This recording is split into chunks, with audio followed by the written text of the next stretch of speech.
TA. Rally ಯಾವಾಗ ಆಗುತ್ತೆ ಅಂತ ಹೇಳ್ತೀನಿ. ಜೂನ್ ಜುಲೈಯಲ್ಲಿ ಆಗುತ್ತಾ ಅಥವಾ ಒಂದು ತಿಂಗಳು ಮುಂದೆ ಆಗುತ್ತಾ, ಜಾಸ್ತಿ ಮುಂದೆ ಹೋಗುತ್ತಾ, ಯಾವಾಗ ಆಗುತ್ತೆ ಅಂತ ಅಕ್ಯುರೇಟ್ ಆಗಿ ಹೇಳ್ತೀನಿ ಗೈಸ್. ಹಾಗಾಗಿ ವಿಡಿಯೋನ ಕೊನೆವರೆಗೂ ನೋಡಿ ಗೈಸ್. ಟಿ.ಎ. ರ್ಯಾಲಿಗೆ ತಯಾರಿ ಮಾಡ್ತಾರೋ ಅಸ್ಪಿರೆಂಟ್ಸ್ಗೆಲ್ಲ ಜೈ ಹಿಂದ್. ಟಿ.ಎ. ರ್ಯಾಲಿ ಜೂನ್ ಜುಲೈ ಆಗುತ್ತೆ ಅಂತ ಎಲ್ಲ ಸೋಷಿಯಲ್ ಮೀಡಿಯಾದಲ್ಲಿ ನೋಟಿಫಿಕೇಶನ್ಗಳು ಓಡಾಡ್ತಾ ಇದೆ. ತುಂಬಾ ಕ್ಯಾಂಡಿಡೇಟ್ಗಳು ಕಮೆಂಟ್ನ ಮಾಡ್ತಾ ಇದ್ದೀರಾ, ಸರ್ ಟಿ.ಎ. ರ್ಯಾಲಿ ಜೂನ್ ಜುಲೈನಲ್ಲಿ ಆಗುತ್ತೆ ಅಂತ ನೋಟಿಫಿಕೇಶನ್ ಬರ್ತಾ ಇದೆ ಸರ್, ಇದು ಕನ್ಫರ್ಮ್ ನಮ್ಗೆ ಕನ್ಫರ್ಮ್ ಮಾಡಿ ಸರ್, ಜೂನ್ ಜುಲೈಗೆ ಆಗುತ್ತಾ ಅಥವಾ ಲೇಟ್ ಆಗುತ್ತಾ ಅಂತ ಕನ್ಫರ್ಮೇಶನ್ ಕೊಡಿ ಸರ್ ಅಂತ ತುಂಬಾ ಕಮೆಂಟ್ಗಳು ಬರ್ತಾನೆ ಇದೆ. ಹಾಗಾಗಿ ಈ ವಿಡಿಯೋನ ನಿಮ್ಗೋಸ್ಕರನೇ ಮಾಡ್ತಾ ಇದ್ದೀನಿ ಗೈಸ್.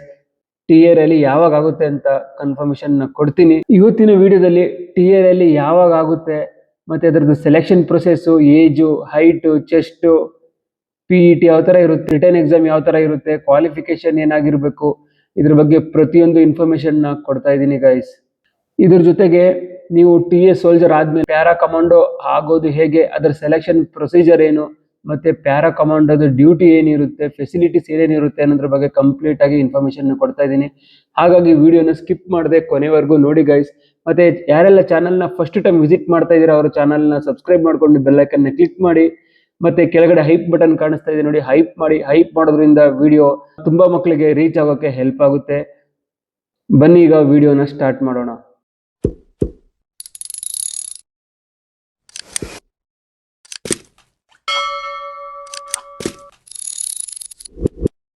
ಈ ಸಲ ಟಿ.ಎ. ರ್ಯಾಲಿಗೆ ಹೇಗೆ ತಯಾರಿ ಮಾಡಬೇಕು, ಎಷ್ಟು ಟೈಮಿಂಗ್ ಬಂದರೆ ನೀವು ಸೆಲೆಕ್ಟ್ ಆಗ್ತೀರಾ ಅನ್ನೋದ್ರ ಬಗ್ಗೆ ಕೂಡ ಇನ್ಫಾರ್ಮೇಶನ್ ಕೊಡ್ತಾ ಇದ್ದೀನಿ. ಹಾಗಾಗಿ ವಿಡಿಯೋನ ಎಂಡಿಂಗ್ವರೆಗೆ ನೋಡಿ ಗಾಯ್ಸ್.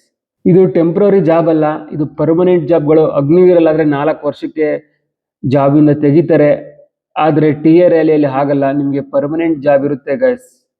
ಮತ್ತೆ ಇದು ನೇರ ನೇಮಕಾತಿ ಇರುತ್ತೆ, ಯಾವುದೇ ಆನ್ಲೈನ್ ಆಫ್ಲೈನ್ ಅಪ್ಲಿಕೇಶನ್ ಹಾಕೋ ಹಾಗಿಲ್ಲ, ಡೈರೆಕ್ಟ್ ನೀವು ರ್ಯಾಲಿನ ಅಟೆಂಡ್ ಮಾಡ್ಬೋದು ಗೈಸ್. ಕ್ವಾಲಿಫಿಕೇಶನ್ 8th 10th ಮತ್ತೆ 2nd PUC ಪಾಸ್ ಆಗಿದ್ರೆ ಸಾಕು. ಟ್ರೇಡ್ಸ್ಮೆನ್ಗೆ 8th ಆಗಿರಬೇಕು, ಸೋಲ್ಜರ್ GDಗೆ 10th ಆಗಿರಬೇಕು, ಮತ್ತೆ ಸೋಲ್ಜರ್ ಕ್ಲರ್ಕ್ಗೆ 12th ಕ್ವಾಲಿಫಿಕೇಶನ್ ಕೇಳ್ತಾರೆ ಗೈಸ್. ಹೈಟ್ ಕಡಿಮೆ ಇದೆಯಾ, ಹಾಗಿದ್ರು ಚಿಂತೆ ಇಲ್ಲ, ನೀವು ಅಗ್ನಿವೀರು, SSC GD ಇದನ್ನೆಲ್ಲ ಟ್ರೈ ಮಾಡ್ತಾ ಇದ್ದೀರಾ, ಹೈಟ್ ಕಡಿಮೆ ಇದೆ ಅನ್ನೋರ್ಗೂ ಕೂಡ ಆರಾಮಾಗಿ ಈ ಟಿ.ಎ. ರ್ಯಾಲಿಗೆ ಸೆಲೆಕ್ಟ್ ಆಗಬಹುದು. 160 ಸೆಂಟಿಮೀಟರ್ ಇದ್ರೆ ಸಾಕು. ಮತ್ತೆ ಏಜ್ ಕೂಡ ಇಲ್ಲಿ ತುಂಬಾನೇ ಇದೆ, 18ರಿಂದ 42 ಏಜ್ ಅವ್ರಿಗೆ ಯಾರ್ಯಾರು ಇದ್ದೀರಾ ಅವರು ಕೂಡ ಅಪ್ಲೈ ಮಾಡಬಹುದು. ತುಂಬಾ ಮಕ್ಕಳು ಏಜ್ ಬಾರ್ ಆಗಿ ಏನೊಂದು ಡ್ರೀಮ್ನ ಕಾಣ್ತಿರ್ತಾರೆ, ಆರ್ಮಿ CAPF ಹೋಗ್ಬೇಕಂತ. ಅದು ಅವ್ರದ್ದು ಕನಸು ನುಚ್ಚು ನೂರಾಗಿರುತ್ತೆ, ಹೋಗಕ್ಕಾಗಿರಲ್ಲ ಏಜ್ ಬಾರ್ ಆಗಿರೋದ್ರಿಂದ. So TA. ರ್ಯಾಲಿನ ನೀವು ಅಟೆಂಡ್ ಮಾಡಿ ಸೆಲೆಕ್ಷನ್ ಆದರೆ ನಿಮ್ಮ ಕನಸನ್ನ ನನಸು ಮಾಡ್ಕೋಬಹುದು guys. TA. Rally qualification, age criteria, PET PST written exam ಬಗ್ಗೆ ತಿಳ್ಕೊಳ್ಳೋದ್ರ ಮೊದಲು ಟಿ.ಎ. ಆರ್ಮಿ ಡ್ಯೂಟಿ ಹೇಗಿರುತ್ತೆ, ಟಿ.ಎ. ಆರ್ಮಿ ಡ್ಯೂಟಿ ಜಾಯಿನ್ ಆದ್ಮೇಲೆ ನಿಮ್ಗೆ ಏನೇನು ಫೆಸಿಲಿಟೀಸ್ ಸಿಗುತ್ತೆ, ಎಷ್ಟು ವರ್ಷ ಜಾಬ್ ಇರುತ್ತೆ, ಸ್ಯಾಲ್ರಿ ಎಷ್ಟಿರುತ್ತೆ, ಎಲ್ಲೆಲ್ಲಿ ಪೋಸ್ಟಿಂಗ್ ಇರುತ್ತೆ, ಇದ್ರ ಬಗ್ಗೆ ಮೊದಲು ತಿಳ್ಕೊಳ್ಳೋಣ. ಅದಾದ್ಮೇಲೆ ಎಲಿಜಿಬಿಲಿಟಿ ಕ್ರಿಟೇರಿಯದ ಬಗ್ಗೆ ಚರ್ಚೆ ಮಾಡೋಣ ಗೈಸ್. ಟಿ.ಎ. ಆರ್ಮಿ ಅಂದ್ರೆ ಇದು ಪಾರ್ಟ್ ಟೈಮ್ ಆರ್ಮಿ ಫೋರ್ಸ್ ಆಗಿರುತ್ತೆ. ಇದು ಇಂಡಿಯನ್ ಆರ್ಮಿಗೆ ಸಿವಿಲಿಯನ್ ಇಂದ ಸಪೋರ್ಟ್ ಮಾಡೋದಾಗಿರುತ್ತೆ ಗೈಸ್. ನೀವು ಸಿವಿಲ್ ಜಾಬ್, ಬಿಸ್ನೆಸ್ ಏನ್ ಬೇಕಾದ್ರೂ ಮಾಡ್ತಾ ಇರ್ಬೋದು. ಅದ್ರ ಜೊತೆಗೆ ಟಿ.ಎ. ಆರ್ಮಿಯಲ್ಲೂ ಕೂಡ ಯೂನಿಫಾರ್ಮ್ ಹಾಕೋಂತ ಒಂದು ನಿಮ್ಗೆ ಲಕ್ ಕೂಡ ಇದರಲ್ಲಿ ಇರುತ್ತೆ ಗೈಸ್. ಯೂನಿಫಾರ್ಮ್ ಹಾಕೊಂಡು ದೇಶ ಸೇವೆ ಮಾಡೋದಕ್ಕೆ ಒಂದು ಒಳ್ಳೆ ಅವಕಾಶ ಅಂತಾನೆ ಹೇಳ್ಬೋದು ಗೈಸ್. ಎಮರ್ಜೆನ್ಸಿ ವಾರು, ನ್ಯಾಚುರಲ್ ಡಿಸಾಸ್ಟರ್ ನಲ್ಲಿ ಡ್ಯೂಟಿಗೆ ಕರೀತಾರೆ ಗೈಸ್. ಟಿ.ಎ. ಆರ್ಮಿ ಉದ್ದೇಶ ಏನಂತಂದ್ರೆ ರೆಗ್ಯುಲರ್ ಆರ್ಮಿಗೆ ಸಪೋರ್ಟ್ ಮಾಡಬೇಕಾಗುತ್ತೆ. ವಾರ್ ಟೈಮಲ್ಲಿ ಮ್ಯಾನ್ ಫೋರ್ಸ್ನ ಇನ್ಕ್ರೀಸ್ ಮಾಡೋದು ಟಿ.ಎ. ರ್ಯಾಲಿಯ ಉದ್ದೇಶ ಗೈಸ್. ಮತ್ತೆ ದೇಶದಲ್ಲಿ ನ್ಯಾಚುರಲ್ ಡಿಸಾಸ್ಟರ್ ಆದರೆ ಅಲ್ಲಿ ಹೆಲ್ಪ್ ಮಾಡೋದಕ್ಕೆ ಟಿ.ಎ. ಆರ್ಮಿ ಅವರು ಕೂಡ ಹೋಗ್ತಾರೆ ಗೈಸ್. ಮತ್ತೆ ಇಂಟರ್ನಲ್ ಸೆಕ್ಯೂರಿಟಿಗೂ ಕೂಡ ಟಿ.ಎ. ಅವರು ಡಿಪ್ಲೊಮೆಂಟ್ ಆಗ್ತಾರೆ. ಯಾರೆಲ್ಲ ಟಿ.ಎ. ರ್ಯಾಲಿಗೆ ಅಟೆಂಡ್ ಆಗಬಹುದು ಅಂದರೆ ಏಜ್ 18ರಿಂದ 42 ಇದ್ರೂ ನಡೆಯುತ್ತೆ. ನೀವು 8th 10th 12th ಪಾಸ್ ಆಗಿದ್ರೆ ಸಾಕು ಗೈಸ್. ಮತ್ತೆ ನಿಮ್ಗೆ ಡ್ಯೂಟಿಯಲ್ಲಿ ಪ್ರತಿ ವರ್ಷ 2 ತಿಂಗಳು ಟ್ರೈನಿಂಗ್ ಮಸ್ಟ್ ಅಂಡ್ ಶುಡ್ ಇದ್ದೇ ಇರುತ್ತೆ ಗೈಸ್. ಕ್ಯಾಂಪ್ ಟ್ರೈನಿಂಗ್ ಪೀರಿಯಡ್ ಕೂಡ ಇರುತ್ತೆ ಇದರಲ್ಲಿ. ಟಿ.ಎ. ಆರ್ಮಿದು ಡೈಲಿ ರೂಟೀನ್ ಹೇಳ್ತೀನಿ. ಮಾರ್ನಿಂಗ್ PT ಇರುತ್ತೆ. PT ಅಂದ್ರೆ ರನ್ನಿಂಗ್, ಫಿಸಿಕಲ್ ಟ್ರೈನಿಂಗ್ ಅಂತ.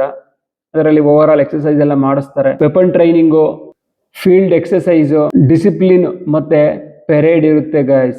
ಟಿ.ಎ. ರ್ಯಾಲಿ ಸ್ಪೆಷಲ್ ಅಡ್ವಾಂಟೇಜ್ ಏನಂದ್ರೆ ಸಿವಿಲ್ ಜಾಬ್, ಅದ್ರ ಜೊತೆಗೆ ಆರ್ಮಿ ಯೂನಿಫಾರ್ಮ್ನು ಕೂಡ ಹಾಕ್ಬೋದು. ನಿಮ್ಮ ಲೀಡರ್ಶಿಪ್ ಕೂಡ ಡೆವಲಪ್ಮೆಂಟ್ ಆಗುತ್ತೆ ಟಿ.ಎ. ಆರ್ಮಿ ಜಾಯ್ನ್ ಆಗೋದ್ರಿಂದ. ದೇಶ ಸೇವೆ ಮಾಡುವಂತ ಒಳ್ಳೆ ಆಪರ್ಚುನಿಟಿ ಇದರಲ್ಲಿ ಸಿಗುತ್ತೆ ಗಾಯ್ಸ್. ಫೆಸಿಲಿಟೀಸ್ ಬಗ್ಗೆ ಮಾತಾಡೋದಾದ್ರೆ ನಿಮ್ಗೆ ಫ್ಯಾಮಿಲಿ ಕ್ವಾರ್ಟರ್ ಫೆಸಿಲಿಟಿ ಸಿಗುತ್ತೆ, ಕ್ಯಾಂಟೀನ್ ಫೆಸಿಲಿಟಿ ಇರುತ್ತೆ, ಮತ್ತೆ hospital free medical service facility ಇರುತ್ತೆ, ಮತ್ತೆ ಟ್ರೈನ್ ಅಲ್ಲಿ ಲೀವ್ ಹೋಗ್ಬೇಕಾದ್ರೆ ಬರಬೇಕಾದ್ರೆ ನಿಮ್ಗೆ ಥರ್ಡ್ AC ಯಲ್ಲಿ ಫ್ರೀ ಟಿಕೆಟ್ ಕೊಡ್ತಾರೆ ಗಾಯ್ಸ್. ಈಗ ಎಲಿಜಿಬಿಲಿಟಿ ಕ್ರಿಟೇರಿಯಾ ಬಗ್ಗೆ ಮಾತಾಡೋದಾದ್ರೆ ನಿಮ್ಗೆ ಸೆಲೆಕ್ಷನ್ ಪ್ರೊಸೆಸ್ ಅಲ್ಲಿ ಮೊದಲನೇದಾಗಿ ರ್ಯಾಲಿ ಇರುತ್ತೆ, ಅದರಲ್ಲಿ PET PST ನ ಮಾಡ್ತಾರೆ ಗೈಸ್. ಅದಾದ ಮೇಲೆ ನಿಮಗೆ ರಿಟರ್ನ್ ಟೆಸ್ಟ್ ಇರುತ್ತೆ, ರಿಟರ್ನ್ ಟೆಸ್ಟ್ ಆದಮೇಲೆ ಡಾಕ್ಯುಮೆಂಟ್ ವೆರಿಫಿಕೇಶನ್ ಮತ್ತೆ DME RME ಇರುತ್ತೆ. ಇದೆಲ್ಲ ಆದಮೇಲೆ ಫೈನಲ್ ಮೆರಿಟ್ನ ತಯಾರು ಮಾಡ್ತಾರೆ ಗೈಸ್. ಈಗ PET ಬಗ್ಗೆ ಮಾತಾಡೋದಾದ್ರೆ ಫಿಸಿಕಲ್ ಎಫಿಷಿಯನ್ಸಿ ಟೆಸ್ಟ್ ಅಂತ ಹೇಳ್ತೀವಿ. PET ಯಲ್ಲಿ 1600 ಮೀಟರ್ ರನ್ನಿಂಗ್ ಇರುತ್ತೆ ಗೈಸ್. PET ಯಲ್ಲಿ ನಿಮಗೆ ಟೋಟಲ್ 100 ಮಾರ್ಕ್ಸ್ಗೆ PET ನ ಮಾಡ್ತಾರೆ. ಅದರಲ್ಲಿ 60 ಮಾರ್ಕ್ಸ್ ರನ್ನಿಂಗು ಮತ್ತೆ 40 ಮಾರ್ಕ್ಸ್ ಪುಲ್ಅಪ್ಸ್ಗೆ ಇರುತ್ತೆ ಗೈಸ್. ನೀವು 100ಕ್ಕೆ 100 ಮಾರ್ಕ್ಸ್ ತಗೊಂಡ್ರೆ ನಿಮಗೆ ಸೆಲೆಕ್ಷನ್ ಆಗೋದಕ್ಕೆ ತುಂಬಾ ಈಸಿ ಆಗುತ್ತೆ ಗೈಸ್. 5 ನಿಮಿಷ 30 ಸೆಕೆಂಡ್ ಒಳಗಡೆ ಓಡಿದ್ರೆ ನಿಮಗೆ 60 ಮಾರ್ಕ್ಸ್ ಸಿಗುತ್ತೆ. 5 ನಿಮಿಷ 31 ಸೆಕೆಂಡ್ ಇಂದ 5 ನಿಮಿಷ 45 ಸೆಕೆಂಡ್ ಅಲ್ಲಿ ಓಡಿದ್ರೆ ನಿಮಗೆ 48 ಮಾರ್ಕ್ಸ್ ನ ಕೊಡ್ತಾರೆ ಗೈಸ್. ಪುಲ್ಅಪ್ಸ್ ಅಲ್ಲಿ 10 ಪುಲ್ಅಪ್ಸ್ ನ ಮಾಡಿದ್ರೆ 40 ಮಾರ್ಕ್ಸ್ ನ ಕೊಡ್ತಾರೆ. 9 ಪುಲ್ಅಪ್ಸ್ಗೆ 33 ಮಾರ್ಕ್ಸ್ ನ ಕೊಡ್ತಾರೆ. 8 ಪುಲ್ಅಪ್ಸ್ಗೆ 27 ಮಾರ್ಕ್ಸ್ ನ ಕೊಡ್ತಾರೆ. 7 ಪುಲ್ಅಪ್ಸ್ಗೆ 21, 6 ಪುಲ್ಅಪ್ಸ್ಗೆ 16 ಮಾರ್ಕ್ಸ್ ನ ಕೊಡ್ತಾರೆ. 5 ಪುಲ್ಅಪ್ಸ್ ಹೊಡೆದ್ರೆ 6 ಹೊಡೆಯಕ್ಕಾಗಲಿಲ್ಲ ಅಂದ್ರೆ ಫೇಲ್ ಅಂತ ಕನ್ಸಿಡರ್ ಮಾಡ್ತಾರೆ ಗೈಸ್. ನೆಕ್ಸ್ಟ್ ನಿಮ್ಗೆ 9 ಫೀಟ್ ಡಿಚ್ ಇರುತ್ತೆ. ಇಲ್ಲಿ ಸ್ಕ್ರೀನ್ ಅಲ್ಲಿ ನೀವು ನೋಡ್ತಾ ಇರ್ಬೋದು, ಇದನ್ನೇ 9 ಫೀಟ್ ಡಿಚ್ ಅಂತೀವಿ, ಲಾಂಗ್ ಜಂಪ್ ಅಂತಾನು ಹೇಳ್ತೀವಿ. 3 ಚಾನ್ಸ್ ಕೊಡ್ತಾರೆ. ಇದಕ್ಕೆ ಯಾವ್ದು ಮಾರ್ಕ್ಸ್ ಇರಲ್ಲ, ಕ್ವಾಲಿಫೈ ಮಾಡಬೇಕಾಗುತ್ತೆ. ನೆಕ್ಸ್ಟ್ ಒಂದು ಜಿಗ್ಜಾಗ್ ಬ್ಯಾಲೆನ್ಸ್ ಕೂಡ ಇರುತ್ತೆ, ಇದನ್ನು ಕೂಡ ಕ್ವಾಲಿಫೈ ಮಾಡಬೇಕಾಗುತ್ತೆ. ಸ್ಕ್ರೀನ್ ಅಲ್ಲಿ ನೀವು ನೋಡ್ತಿರ್ಬೋದು, ಇದೇ ಜಿಗ್ಜಾಗ್ ಬ್ಯಾಲೆನ್ಸ್, ಇದಕ್ಕೂ ಯಾವುದೇ ಮಾರ್ಕ್ಸ್ ಇರೋದಿಲ್ಲ. ಇದಿಷ್ಟು ಆಯ್ತು PET. PST ಬಗ್ಗೆ ಮಾತಾಡೋದಾದ್ರೆ ಅಂದ್ರೆ ಫಿಸಿಕಲ್ ಸ್ಟ್ಯಾಂಡರ್ಡ್ ಟೆಸ್ಟ್. ಹೈಟ್ ಇರುತ್ತೆ, ಮತ್ತೆ ಚೆಸ್ಟ್ ಇರುತ್ತೆ, ವೆಯ್ಟ್ ಇರುತ್ತೆ. ಹೈಟ್ ಅಲ್ಲಿ 160 ಸೆಂಟಿಮೀಟರ್ ಇರಬೇಕು ಗೈಸ್. ಚೆಸ್ಟ್ 77 ನಾರ್ಮಲ್ ಇರಬೇಕು. ಎಕ್ಸ್ಪೆಂಡ್ ಮಾಡಿದಾಗ 5 ಸೆಂಟಿಮೀಟರ್ ಎಕ್ಸ್ಪೆಂಡ್ ಆಗಿ 82 ಸೆಂಟಿಮೀಟರ್ ಆಗ್ಬೇಕು ಗೈಸ್. ಹೈಟ್ ವೆಯ್ಟ್ಗೆ ತಕ್ಕಂತೆ ಇರಬೇಕಾಗುತ್ತೆ. ಮಿನಿಮಮ್ ವೆಯ್ಟ್ 50 kg ಇರಬೇಕಾಗುತ್ತೆ ಗೈಸ್. ಇದಿಷ್ಟು ಆಯ್ತು ಫಿಸಿಕಲ್. TA ರ್ಯಾಲಿಯಲ್ಲಿ ನೀವು ಸೆಲೆಕ್ಷನ್ ಆಗ್ಬೇಕಂದ್ರೆ ಗಾಯ್ಸ್, ನೀವು 5 ನಿಮಿಷ 45 ಸೆಕೆಂಡ್ ಓಡ್ತೀನಿ, 40 ಸೆಕೆಂಡ್ ಓಡ್ ಪಾಸ್ ಮಾಡ್ತೀನಿ ಅನ್ನೋದೆಲ್ಲ ಕನಸು. ಯಾಕೆಂದ್ರೆ TA ರ್ಯಾಲಿಯಲ್ಲಿ ಒಂದು ಬ್ಯಾಚ್ಗೆ 100 ಜನನ ಬಿಡ್ತಾರೆ ಗಾಯ್ಸ್. 100 ಜನದಲ್ಲಿ ಸೆಲೆಕ್ಟ್ ಮಾಡ್ಕೊಳ್ಳೋದು 7 ರಿಂದ 8 ಜನ ಗಾಯ್ಸ್. ಇದರಲ್ಲಿ ಗ್ರೂಪ್ 1 ಗ್ರೂಪ್ 2 ಅಂತ ಮಾಡ್ತಾರೆ. ಯಾರೆಲ್ಲ 5 ನಿಮಿಷ 30 ಸೆಕೆಂಡ್ ಒಳಗಡೆ ಓಡ್ತಾರೆ ಅವ್ರನ್ನ ಗ್ರೂಪ್ 1. ಗ್ರೂಪ್ 1 ನಲ್ಲಿ ಒಬ್ರು ಅಥವಾ ಇಬ್ಬರನ್ನ ಮಾತ್ರ ಸೆಲೆಕ್ಟ್ ಮಾಡ್ತಾರೆ. ಮತ್ತೆ ಗ್ರೂಪ್ 2 ಅಲ್ಲಿ ನಿಮ್ಗೆ 5 ರಿಂದ 6 ಜನ, ಟೋಟಲ್ 7 ರಿಂದ 8 ಜನನ ಮಾತ್ರ ಸೆಲೆಕ್ಟ್ ಮಾಡ್ತಾರೆ. ಹಾಗಾಗಿ 5:30, 5:40 ಈ ಟೈಮಿಂಗ್ ಎಲ್ಲ ಬಂದ್ರೆ ಏನು ಯೂಸ್ ಆಗಲ್ಲ, ಸೆಲೆಕ್ಷನ್ ಕೂಡ ಆಗಲ್ಲ ಗೈಸ್. ಇದಕ್ಕೆ ನೀವು ಹಾರ್ಡ್ ಪ್ರಾಕ್ಟೀಸ್ ನ ಮಾಡಬೇಕು, ಹಾರ್ಡ್ ಆಗಿ ರನ್ನಿಂಗ್ ನ ಮಾಡ್ಲೇಬೇಕು ಗೈಸ್. ನೀವು ಸೆಲೆಕ್ಷನ್ ಆಗ್ಬೇಕಂದ್ರೆ 5 ನಿಮಿಷದೊಳಗಡೆ ಓಡಿದ್ರೆ ಮಾತ್ರ ಚಾನ್ಸಸ್ ತುಂಬಾ ಜಾಸ್ತಿ ಇರುತ್ತೆ ಗೈಸ್. 5 ನಿಮಿಷ 4 ನಿಮಿಷ 45 ಸೆಕೆಂಡ್, 4 ನಿಮಿಷ 50 ಸೆಕೆಂಡ್, 55 ಸೆಕೆಂಡ್, ಈ ತರ 4:45 ರಿಂದ 5 ನಿಮಿಷದೊಳಗಡೆ ಯಾರು ಓಡ್ತಾರೆ ಅವ್ರಿಗೆ ತುಂಬಾ ಚಾನ್ಸ್ ಇರುತ್ತೆ ಸೆಲೆಕ್ಟ್ ಆಗೋದಿಕ್ಕೆ. ಹಾಗಾಗಿ ರನ್ನಿಂಗ್ ನ ತುಂಬಾ ಪ್ರಾಕ್ಟೀಸ್ ನ ಚೆನ್ನಾಗಿ ಮಾಡಿ. ಎಷ್ಟು ನೀವು ಕಡಿಮೆ ಟೈಮಿಂಗ್ ನ ತರೋದಕ್ಕೆ ಟ್ರೈ ಮಾಡ್ತೀರೋ ಅಷ್ಟೇ ನಿಮ್ಗೆ TA ರ್ಯಾಲಿ ಸೆಲೆಕ್ಷನ್ ಆಗೋದಕ್ಕೆ ತುಂಬಾ ಈಸಿ ಆಗುತ್ತೆ ಗೈಸ್. ಹಾಗಾಗಿ ನಾರ್ಮಲ್ ರನ್ನಿಂಗ್ ಎಲ್ಲ ಆಗಲ್ಲ, ನೀವು ಎಕ್ಸಲೆಂಟ್ ರನ್ನಿಂಗ್ ನ ಮಾಡ್ಲೇಬೇಕು. ನಿಮ್ಮ ಟಾರ್ಗೆಟ್ 5 ನಿಮಿಷ ಅಂತಾನೆ ಇಟ್ಕೊಳ್ಳಿ. 5 ನಿಮಿಷ ಇಟ್ಕೊಂಡ್ರೆ 5 ನಿಮಿಷ 5 ಸೆಕೆಂಡ್ ಅಥವಾ 5 ನಿಮಿಷ 10 ಸೆಕೆಂಡ್ ಒಳಗಡೆ ಬಂದೇ ಬರುತ್ತೆ. ಹಾಗಾಗಿ ಒಳ್ಳೆ ಟಾರ್ಗೆಟ್ ಇಟ್ಕೊಂಡು ಪ್ರಾಕ್ಟೀಸ್ ಮಾಡಿದ್ರೆ ಸೆಲೆಕ್ಷನ್ ಆಗೋದಕ್ಕೆ ಈಸಿ ಆಗುತ್ತೆ ಗೈಸ್. ಇದಿಷ್ಟು ಆಯ್ತು ಫಿಸಿಕಲ್ ಬಗ್ಗೆ. ಈಗ ರಿಟರ್ನ್ ಟೆಸ್ಟ್ ಬಗ್ಗೆ ಮಾತಾಡೋಣ. ರಿಟರ್ನ್ ಟೆಸ್ಟ್ ನಿಮಗೆ 100 ಮಾರ್ಕ್ಸ್ ಇರುತ್ತೆ ಗೈಸ್. 50 ಕ್ವಶನ್ ಕೊಡ್ತಾರೆ. ಅದರಲ್ಲಿ 1 ಅವರ್ ಡ್ಯೂರೇಷನ್ ಇರುತ್ತೆ. 1 ಅವರ್ ಅಲ್ಲಿ ನೀವು ಎಕ್ಸಾಮ್ ನ ಕಂಪ್ಲೀಟ್ ಮಾಡಬೇಕಾಗುತ್ತೆ. ಸೋಲ್ಜರ್ GDಗೆ ಜನರಲ್ ನಾಲೆಡ್ಜ್ 20 ಕ್ವಶನ್ಸ್ ಇರುತ್ತೆ, ಜನರಲ್ ಸೈನ್ಸ್ 15 ಕ್ವಶನ್ಸ್, ಮತ್ತೆ ಮ್ಯಾಥ್ಸ್ 15 ಕ್ವಶನ್ ಇರುತ್ತೆ. ಟೋಟಲ್ 50 ಕ್ವಶನ್ಸ್ಗೆ 100 ಮಾರ್ಕ್ಸ್ಗೆ ಇರುತ್ತೆ. ಮತ್ತೆ ಟ್ರೇಡ್ಸ್ ಮೆನ್ಗೂ ಸೇಮ್ ಇರುತ್ತೆ. ಸೋಲ್ಜರ್ ಕ್ಲರ್ಕ್ಗೆ ಪಾರ್ಟ್ 1 ಅಲ್ಲಿ ಸೇಮ್ ಇರುತ್ತೆ, ಜನರಲ್ ನಾಲೆಡ್ಜ್, ಜನರಲ್ ಸೈನ್ಸ್ ಮತ್ತೆ ಮ್ಯಾಥ್ಸ್. ಪಾರ್ಟ್ 2 ಅಲ್ಲಿ ನಿಮಗೆ ಕಂಪ್ಯೂಟರ್ ಸೈನ್ಸ್ ಆ್ಯಡ್ ಆಗುತ್ತೆ ಗೈಸ್. ಅದರಲ್ಲಿ ಕಂಪ್ಯೂಟರ್ ಬಗ್ಗೆ ನಾಲೆಡ್ಜ್ ಇರಬೇಕು.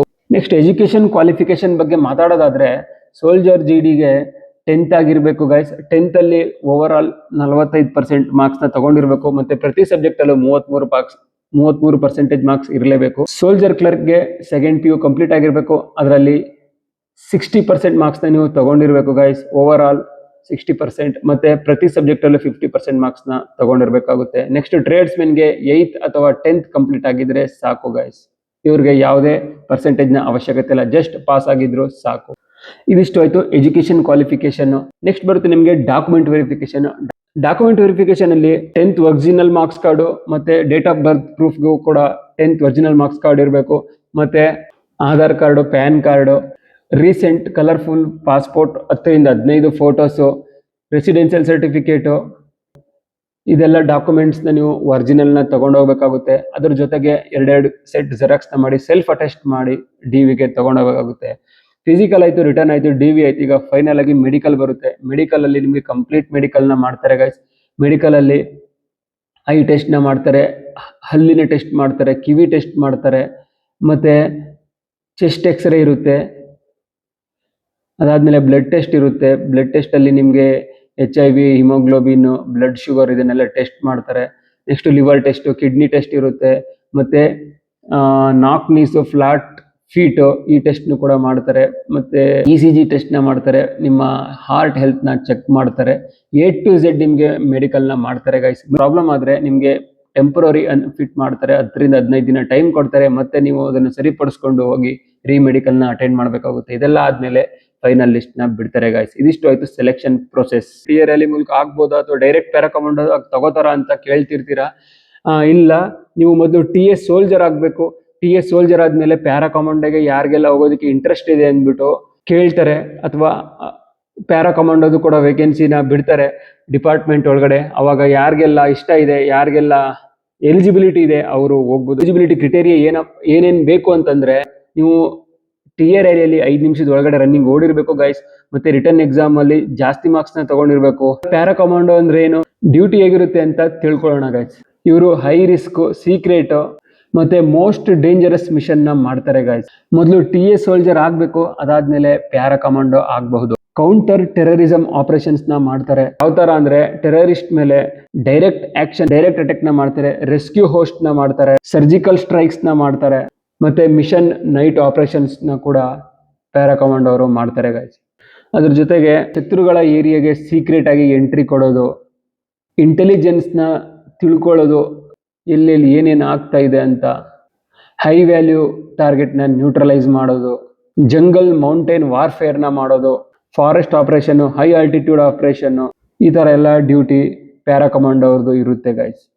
ಮತ್ತೆ ಈಗ ಪ್ಯಾರಾಕಮಾಂಡೋಗೆ ಸೆಲೆಕ್ಷನ್ ಹೇಗೆ ಆಗೋದು ಅಂತಂದ್ರೆ, ಯಾರೆಲ್ಲ 5 ನಿಮಿಷದ ಒಳಗಡೆ ಓಡಿರ್ತಾರೆ ರ್ಯಾಲಿಯಲ್ಲಿ ಅವ್ರನ್ನ ಸೆಲೆಕ್ಟ್ ಮಾಡ್ತಾರೆ ಗೈಸ್. ಎಲ್ಲರೂ ಹೋಗೋಕ್ಕಾಗಲ್ಲ.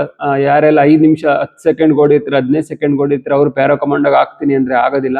ಅದ್ರ ಜೊತೆಗೆ ಯಾರು ರಿಟರ್ನ್ ಅಲ್ಲಿ ಜಾಸ್ತಿ ಮಾರ್ಕ್ಸ್ನ ತಗೊಂಡಿರ್ತಾರೆ ಮತ್ತೆ ಮೆಡಿಕಲ್ನ ಒಂದೇ ಚಾನ್ಸ್ ಅಲ್ಲಿ ಕ್ಲಿಯರ್ ಮಾಡ್ತಾರೆ ಫ್ರೆಶ್ ಆಗಿ, ಅಂತ ಕ್ಯಾಂಡಿಡೇಟ್ಗಳನ್ನ ಮಾತ್ರ ಪ್ಯಾರಾಗೆ ತಗೋತಾರೆ. ಯಾಕೆಂದ್ರೆ ಪ್ಯಾರಾ ಕಮಾಂಡೋ ಟ್ರೈನಿಂಗ್ ಕೂಡ ತುಂಬಾ ಹಾರ್ಡ್ ಇರುತ್ತೆ. ಮತ್ತೆ ತುಂಬಾ ಫಿಟ್ನೆಸ್, ಹೈ ಲೆವೆಲ್ ಫಿಟ್ನೆಸ್ ಇರಬೇಕು. ಹಾಗಾಗಿ ಪ್ಯಾರಾಕಮಾಂಡೋ ಡ್ಯೂಟಿ ಎಲ್ಲ ತುಂಬಾ ಹಾರ್ಡ್ ಇರೋದ್ರಿಂದ ಹೈ ಲೆವೆಲ್ ಫಿಟ್ನೆಸ್ ಇರಬೇಕು. ಹಾಗಾಗಿ ಪ್ಯಾರಾಕಮಾಂಡೋಗೆ ತುಂಬಾನೇ ಹೈ ಲೆವೆಲ್ ಫಿಟ್ನೆಸ್ ಇರುವಂತ ಕ್ಯಾಂಡಿಡೇಟ್ಗಳನ್ನ ತಗೋತಾರೆ ಗೈಸ್. ಹಾಗಾಗಿ ಅದ್ರ ಸೆಲೆಕ್ಷನ್ ಕೂಡ ತುಂಬಾ ಹಾರ್ಡ್ ಇರುತ್ತೆ. ಕನ್ಫ್ಯೂಷನ್ ನ ದೂರ ಮಾಡ್ತೀನಿ. ನೀವು ಏನು ಹೇಳ್ತಿದ್ರೆ ಸರ್, ಜೂನಲ್ಲಿ ಆಗುತ್ತಾ, ಜುಲೈಯಲ್ಲಿ ಆಗುತ್ತಾ, ಅಥವಾ ಇನ್ನು ಮುಂದೆ ಹೋಗುತ್ತಾ ರ್ಯಾಲಿ, ಕನ್ಫರ್ಮ್ ಮಾಡಿ ಸರ್ ಅಂತ ತುಂಬಾ ಕಮೆಂಟ್ಗಳು ಬರ್ತಾ ಇದ್ವು. ಹಾಗಾಗಿ ಈ ವಿಡಿಯೋನ ಮಾಡಿದೆ ಗೈಸ್. ಏನಂದ್ರೆ ರ್ಯಾಲಿ ಪ್ರತಿ ವರ್ಷ ಬಂದೇ ಬರುತ್ತೆ. ಈಗ ಲಾಸ್ಟ್ ಇಯರ್ದು ಡಿಸೆಂಬರ್ ಅಲ್ಲಿ ನೋಟಿಫಿಕೇಶನ್ ಬಂದು ಜನವರಿಯಲ್ಲಿ ನಡೀತಾ ಇತ್ತು. ರಿಟರ್ನ್ ಎಕ್ಸಾಮ್ ಅಲ್ಲಿ ಆಯ್ತು. ಇವಾಗ ಫೈನಲ್ ಮೆರಿಟ್ ಪ್ರೊಸೆಸ್ ನಡೀತಾ ಇದೆ. ಸೊ ಇವಾಗ ನಿಮ್ಗೆ ಪ್ರತಿ ವರ್ಷನೂ ಬಿಡ್ಲೇಬೇಕು ಅವರು ವೇಕೆನ್ಸಿನ. ಹಾಗಾಗಿ ಈ ಸಲನು ಜೂನ್ ಜುಲೈ ಅಂತ ನೋಟಿಫಿಕೇಶನ್ ಬಂದಿದೆ. ಸೋಷಿಯಲ್ ಮೀಡಿಯಾದಲ್ಲೂ ಕೂಡ ಓಡಾಡ್ತಾ ಇದೆ. ಅದು ನಿಜ, ಸುಳ್ಳಲ್ಲ. ಆದ್ರೆ ಏನು ಒಂದು ಟೆಂಟೇಟಿವ್ ಅಂತ ಕೊಟ್ಟಿದ್ದಾರೆ ಅವರು. ಟೆಂಟೇಟಿವ್ ನೋಟಿಸ್ ಅದು ಜೂನ್ ಜುಲೈ ಆದ್ರೂ ಆಗ್ಬಹುದು, ಪೋಸ್ಟ್ಪೋನ್ ಕೂಡ ಆಗ್ಬಹುದು. ನನ್ನ ಪ್ರಕಾರ, ನಾನು ಡಿಪಾರ್ಟ್ಮೆಂಟ್ ಅಲ್ಲಿ ಇನ್ಫಾರ್ಮೇಶನ್ ಕಲೆಕ್ಟ್ ಮಾಡಿದ್ದೀನಿ. ನನಗೆ ಸಿಕ್ಕಿರೋ ಇನ್ಫಾರ್ಮೇಶನ್ ಪ್ರಕಾರ ಜೂನ್ ಜುಲೈಯಲ್ಲಿ ಆಗೋದು ಡೌಟೇ. ಮೇ ಬಿ ಅದು ಅಕ್ಟೋಬರ್ ಇಲ್ಲ ನವೆಂಬರ್ಗೆ ಹೋಗೋ ಚಾನ್ಸಸ್ ಇದೆ ಗೈಸ್. ಯಾಕೆ ಅಂತಂದ್ರೆ ಅವರು ಏನು ಕೊಡ್ತಾರೆ ಡೇಟ್ನ, ಒಂದು ಟೆಂಟೇಟಿವ್ ಡೇಟ್ನ ಕೊಡ್ತಾರೆ, ಅಕ್ಯುರೇಟ್ ಡೇಟ್ನ ಕೊಡೋದಿಲ್ಲ. ಹಾಗಾಗಿ ನಾವು ಪ್ರೀವಿಯಸ್ ಇಯರ್ಸ್ ಅಲ್ಲೆಲ್ಲ ನೋಡಿದೀವಿ, ಏನು ಡೇಟ್ನ ಕೊಡ್ತಾರೆ ಆ ಡೇಟ್ ಅಲ್ಲಿ ಯಾವಾಗ್ಲೂ ಕೂಡ ಅವರು ಮಾಡಿಲ್ಲ. 1, 2 ಅಥವಾ 3 ತಿಂಗಳು ಮುಂದೆ ಹೋಗುತ್ತೆ. ಆ ಬೇಸಿಸ್ ಮೇಲೆ ನಾನು ನಿಮ್ಗೆ ಹೇಳ್ತಾ ಇದ್ದೀನಿ. ನಂಗೆ ಇನ್ಫಾರ್ಮೇಶನ್ ಕೂಡ ಸಿಕ್ಕಿದೆ, ಜೂನ್ ಜುಲೈ ಆಗೋದಿಲ್ಲ, ಸ್ವಲ್ಪ ಮುಂದೆ ಹೋಗುತ್ತೆ ಅಂತ. ಹಾಗಂತ ನೀವು ಇನ್ನು ಲೇಟ್ ಆಗುತ್ತೆ ಅಂದ್ಬಿಟ್ಟು ಪ್ರಾಕ್ಟೀಸ್ನೆಲ್ಲ ಬಿಟ್ಟು ಸುಮ್ಮನೆ ಕೂರ್ಬೇಡಿ. ಯಾಕೆಂದ್ರೆ ತುಂಬಾ ಹಾರ್ಡ್ ರನ್ನಿಂಗ್ ಮಾಡಬೇಕಾಗುತ್ತೆ. ನೀವು 5 ಕಿಲೋಮೀಟರ್ ರನ್ನಿಂಗ್ ನ ಮಾಡ್ಬಿಡ್ಬೋದು ಗೈಸ್ 24 ನಿಮಿಷದಲ್ಲಿ SSC GD ಯಲ್ಲಿ. ಆದ್ರೆ 1600 ಮೀಟರ್ ತುಂಬ ಹಾರ್ಡ್ ಇರುತ್ತೆ, ತುಂಬ ಫಾಸ್ಟಾಗಿ ಓಡಬೇಕಾಗುತ್ತೆ. ಸೊ 5 ನಿಮಿಷದೊಳಗಡೆ ನೀವು ಸೆಲೆಕ್ಷನ್ಗೆ ಬೇಕೇ ಬೇಕು. 5:15, 5:30 ಇದೆಲ್ಲ, 5:40 ಇದೆಲ್ಲ ಸೆಲೆಕ್ಷನ್ ಆಗಲ್ಲ. ಯಾಕೆಂದರೆ ಒಂದು ಬ್ಯಾಚಲ್ಲಿ 100 ಜನನ ಬಿಡ್ತಾರೆ. 100 ಜನದಲ್ಲಿ ನಿಮ್ಗೆ ಸೆಲೆಕ್ಟ್ ಮಾಡೋದೇ 7ರಿಂದ 8 ಜನ. ಹಾಗಾಗಿ ನೀವು ಎಷ್ಟು ಹಾರ್ಡ್ ರನ್ನಿಂಗ್ನ ಮಾಡ್ತೀರಾ ಅಷ್ಟೇ ನಿಮ್ಗೆ ಒಳ್ಳೇದು. ಅದ್ರ ಜೊತೆಗೆ ಒಳ್ಳೆ ಡಯಟು, ರೆಸ್ಟು ಎಲ್ಲ ಪ್ರಾಪರಾಗಿ ಮಾಡಲೇಬೇಕು. ಹಾಗಾಗಿ ಇವಾಗಲಿಂದನೇ ಜೂನ್ ಜುಲೈ ಅಂತಲೇ ನಿಮ್ಮ ಮೈಂಡಲ್ಲಿ ಇಟ್ಕೊಂಡು ತಯಾರಿನ ಮಾಡಿ. ಸೊ ಮುಂದೆ ಹೋದರೆ ನಿಮಗೆ ಬೆನಿಫಿಟ್, ಎಕ್ಸ್ಟ್ರಾ ಪ್ರಾಕ್ಟೀಸ್ನ ಮಾಡ್ಬೋದು, ರಿಟರ್ನ್ಗೆ ಎಕ್ಸ್ಟ್ರಾ ತಯಾರಿನ ಮಾಡ್ಬೋದು. ಹಾಗಾಗಿ ಲೇಟ್ ಮಾಡೋಕ್ಕೆ ಹೋಗಬೇಡಿ ಗೈಸ್, ಚೆನ್ನಾಗಿ ಪ್ರಾಕ್ಟೀಸ್ನ ಮಾಡಿ. ಮತ್ತೆ ಹೇಳ್ತಾ ಇದ್ದೀನಿ, ಜೂನ್ ಜುಲೈಯಲ್ಲಿ ಏನೇನು ಡೇಟ್ನ ಕೊಟ್ಟಿದ್ದಾರೆ ಅದು ಅಕ್ಟೋಬರ್ ಇಲ್ಲ ನವೆಂಬರಲ್ಲಿ ಆಗೋ ಚಾನ್ಸ್ ಇದೆ. ನಿಮ್ಮ ಮೈಂಡಲ್ಲಿ ಜೂನ್ ಜುಲೈ ಅಂತಲೇ ಅಂದ್ಕೊಂಡು ಪ್ರಾಕ್ಟೀಸ್ನ ಮಾಡಿ ಗೈಸ್. ಇದಿಷ್ಟು ಇವತ್ತಿನ TA ರ್ಯಾಲಿ ಬಗ್ಗೆ ಕಂಪ್ಲೀಟ್ ಇನ್ಫಾರ್ಮೇಷನ್ ಆಗಿತ್ತು. ಅದರದ್ದು eligibility criteria, PET, PST, selection process, qualifications ಮತ್ತು ಪ್ಯಾರಾ ಕಮಾಂಡೋ ಬಗ್ಗೆ ಎಲ್ಲ ತಿಳ್ಕೊಂಡ್ರಿ. ಮತ್ತೇನಾದ್ರು ಡೌಟ್ಸ್ ಇದ್ರೆ ಕಮೆಂಟ್ ಮಾಡಿ. ವಿಡಿಯೋ ಇಷ್ಟ ಆಗಿದ್ರೆ ವಿಡಿಯೋನ ಲೈಕ್ ಮಾಡಿ, ಮತ್ತು ಕೆಳಗಡೆ ಹೈಪ್ ಬಟನ್ ಕಾಣ್ತಾ ಇದೆ, ಹೈಪ್ನ ಮಾಡಿ ಗಾಯ್ಸ್. ಯಾರೆಲ್ಲ ಚಾನಲ್ನ ಫಸ್ಟ್ ಟೈಮ್ ವಿಸಿಟ್ ಮಾಡ್ತಾ ಇದ್ದೀರಾ ಅವರು ಚಾನಲ್ನ ಸಬ್ಸ್ಕ್ರೈಬ್ ಮಾಡಿ, ಬೆಲ್ಲೈಕನ್ನ ಕ್ಲಿಕ್ ಮಾಡಿ. ನಿಮಗೆ ಟೈಮ್ ಟು ಟೈಮ್ ಒಳ್ಳೊಳ್ಳೆ ಅಪ್ಡೇಟ್ಗಳನ್ನ ಕೊಡ್ತೀನಿ. ಮತ್ತು ನೆಕ್ಸ್ಟ್ ವಿಡಿಯೋದಲ್ಲಿ ಹೊಸ ಅಪ್ಡೇಟ್ನೊಂದಿಗೆ ಸಿಗ್ತೀನಿ. ಅಲ್ಲಿವರೆಗೂ ಟೇಕ್ ಕೇರ್. ಜೈ ಹಿಂದ್.